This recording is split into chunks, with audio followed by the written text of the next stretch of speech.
Hindi maasim? Okay lang i-asim? Masarap ba? Hindi ka na makasalita, ma.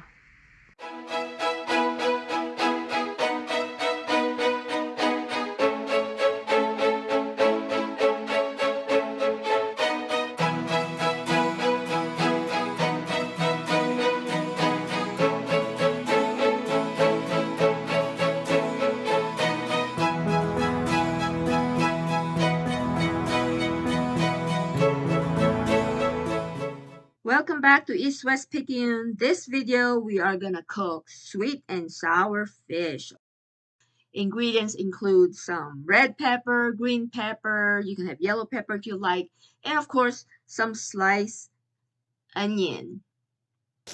Of course, our fish. I'm using fresh speckled trout seasoned with salt and pepper. I'm deep frying it right now, so let's do it. You can use pork or chicken if you prefer. First, stir fry the peppers and onion mixture in some oil. I'm using avocado oil until it's crisp. Then we're gonna prepare our sweet and sour sauce. These are the ingredients. Of course, the thicker the sauce, you are gonna need more cornstarch slurry. And cornstarch slurry is basically cornstarch with a little water, just like that.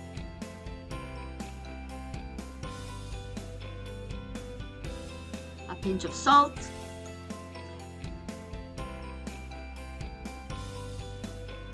Now we're gonna add our pepper mixture to the sauce to infuse all the pepper flavors into the sauce, and you're gonna let it simmer until the vegetables are cooked.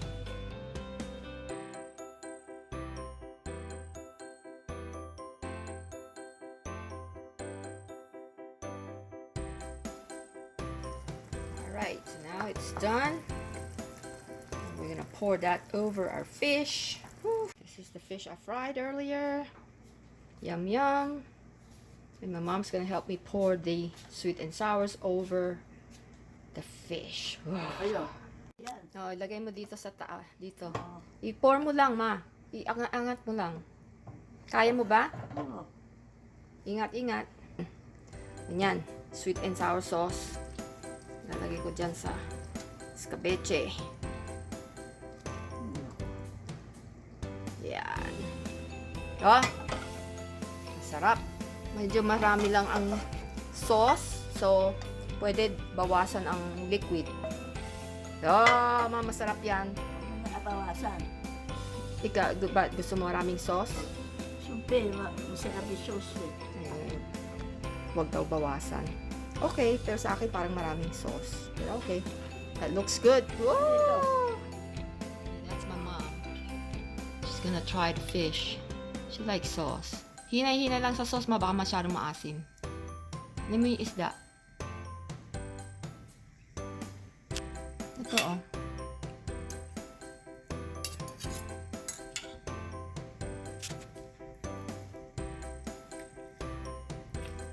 Oh. Ayan oh. Tama na. Tama na sabi. Sa'yo na. Buong isda yan, ma. Hindi natin maubos. Hindi maubos. Ha? Hindi maasim? Okay lang i-asim? Masarap ba? Hindi ka na makasalita, ma. Matigas ba yung gulay? Crispy? Matigas. Matigas? Crispy, hindi matigas.